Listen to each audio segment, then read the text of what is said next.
Hindi man gaanong malakas ang buhos ng ulan sa ilang bayan sa Pampanga, umabot pa rin ng lagpas tao ang baha roon.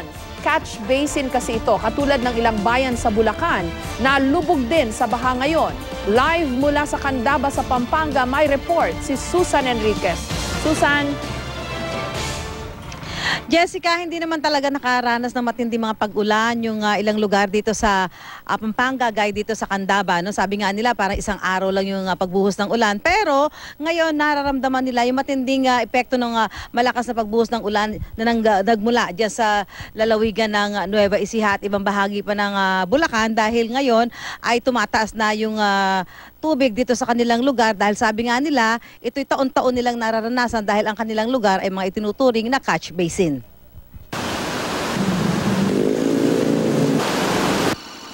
Nagmistulan ng dagat ng putik ang Candaba, Pampanga. Kinailangan pang magbangka ng GMA News para malibot ang lugar. 24 na barangay na ang lubog sa baha.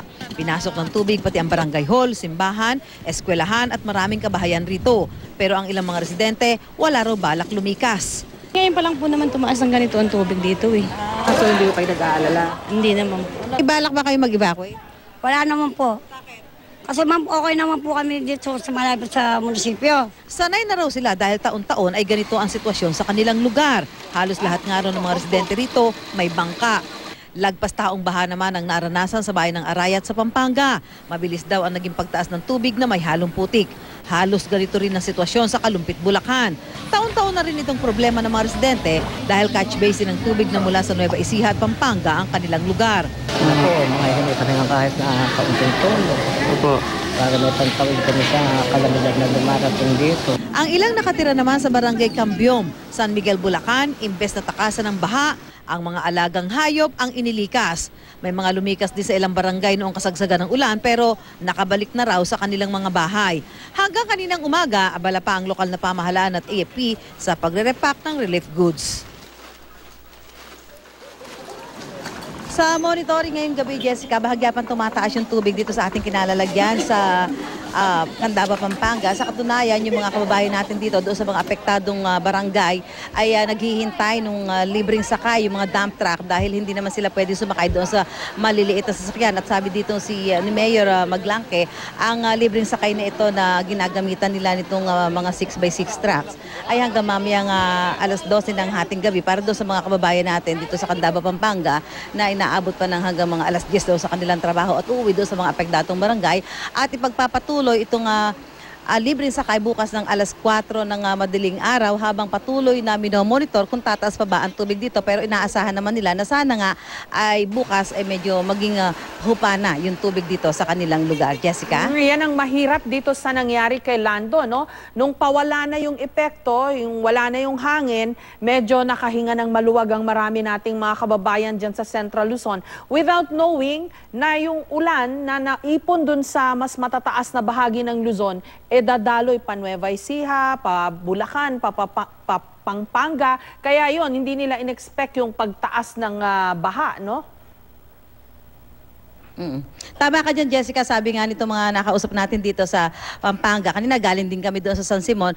Kung dyan sa may bahagi ng Nueva Ecija, nagsisimula na makabalik doon sa kanilang lugar, yung mga naapektuhan, ano, dahil tumaas o nagkaroon ng pagbaha sa kanilang lugar. Dito naman sa karamihan sa mga lugar dito sa Pampanga, ngayon pa lang nila mararamdaman yung epekto nitong silando dahil ngayon pa lang tumataas yung kanilang yung tubig o yung baha dito sa kanilang lugar. At yan naman talagang inaasahan na nila na kahit hindi sila nakaranas ng mga pag-ulan dito, pero kapag umulan dyan sa may bahagi ng Nueva Ecija, dyan sa Aurora at maging dyan sa ibang bayan ng Bulacan, talagang magkakaroon sila ng magpagbaha dito sa kanilang mga lugar sa iba't ibang bahagi ng Pampanga na itinuturing nga nakasama doon sa tinatawag na catch basin. Jessica?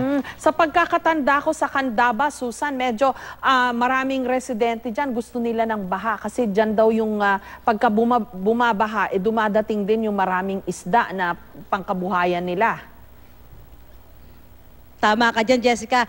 Yung tinutukoy mo siguro isang barangay dito, yung pinuntahan namin kanina, yung nagbangka kami, yung barangay San Agustin. Dahil ang tubig doon, parang lampas ng 7 talampakan. Ano? Yung merong lumubog na eskwelahan, merong barangay hall, ganyan. So karamihan daw sa mga nakatira doon ay may bangka talaga dahil kapag ganitong tumataas yung tubig, pero nagkakaroon sila ng parang hanap buhay dahil may mga nahuhuli sila mga isda na nagiging hanap buhay na rin ng karamihan sa mga kababayan natin dito. So karamihan sa nakita natin kanina talaga may mga bangka sila sa kanilang mga bahay. So ito yung isang barangay dito, lalong-lalo na itong Candaba, Pampanga, Jessica, alam mo naman ano?